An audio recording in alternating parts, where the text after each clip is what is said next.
كيف لي أن أزيل ذا الحجاب الأصيل صار مني كبعض صرت فيه جليلا لن أميط غطاء. بسم الله الرحمن الرحيم. الحمد لله نحمده ونصلي على رسوله الكريم. أما بعد.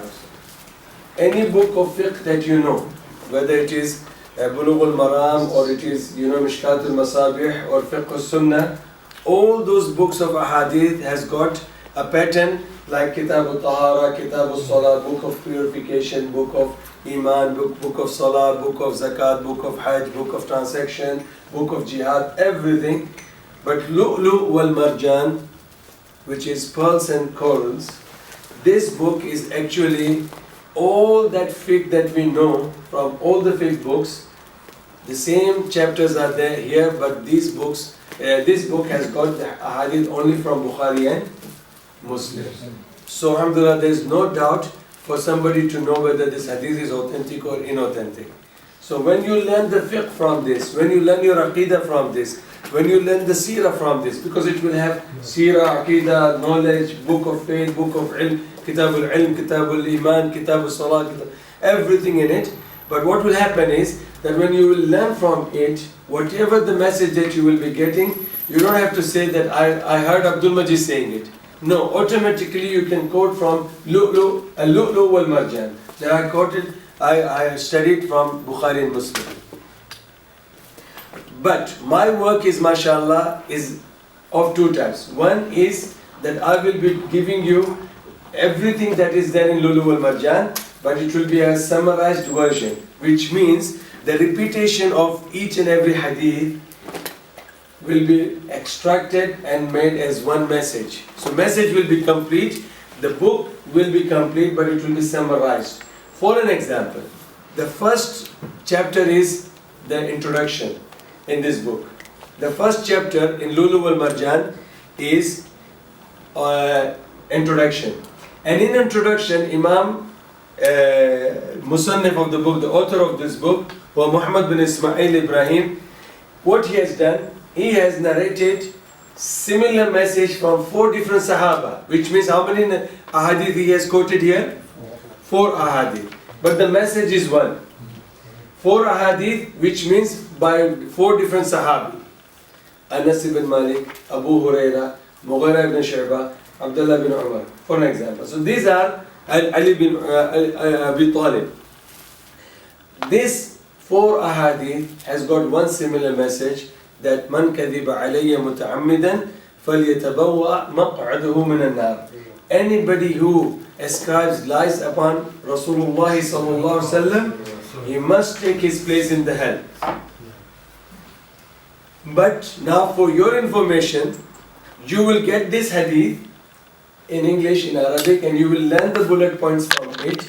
At the same time, you will get the complete reference that this book, this hadith is not only found in Bukhari and Muslim, whereas it is also found in Sunan, also found in Musnad Imam Ahmad, also found in Bayhaqi, also found in Muwatta Imam Malik.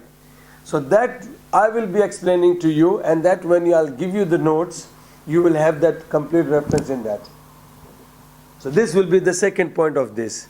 The second advantage. First advantage is the whole Lulu Wal Marjan will be summarized and it will be fully referenced from Bukhari and Muslim as well as from other books of ahadith. And the third advantage of this is that what bullet points we learn from the message of this hadith.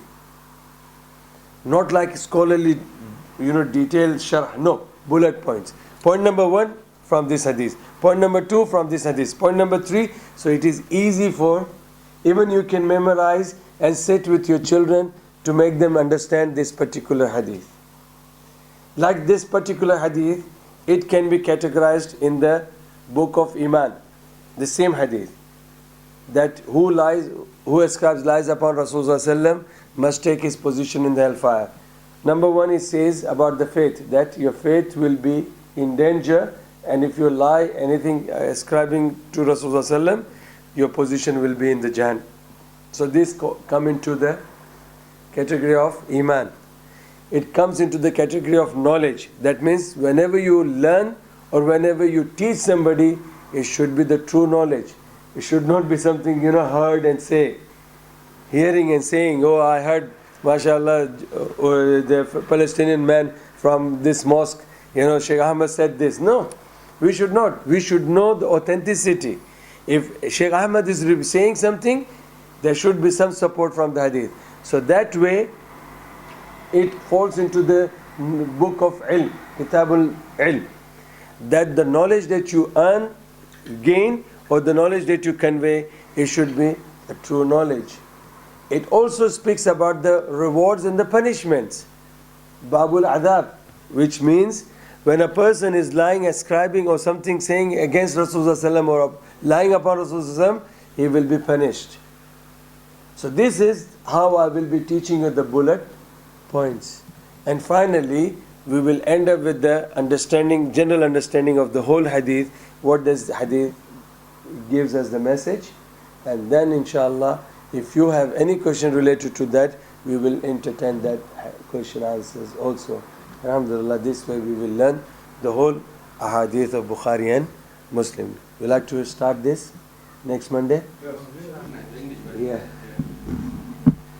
Will that do? Okay, inshallah.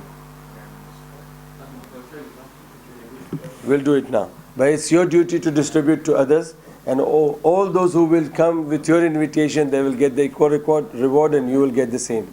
Inshallah. Okay? So every Monday between Maghrib and Isha, inshallah.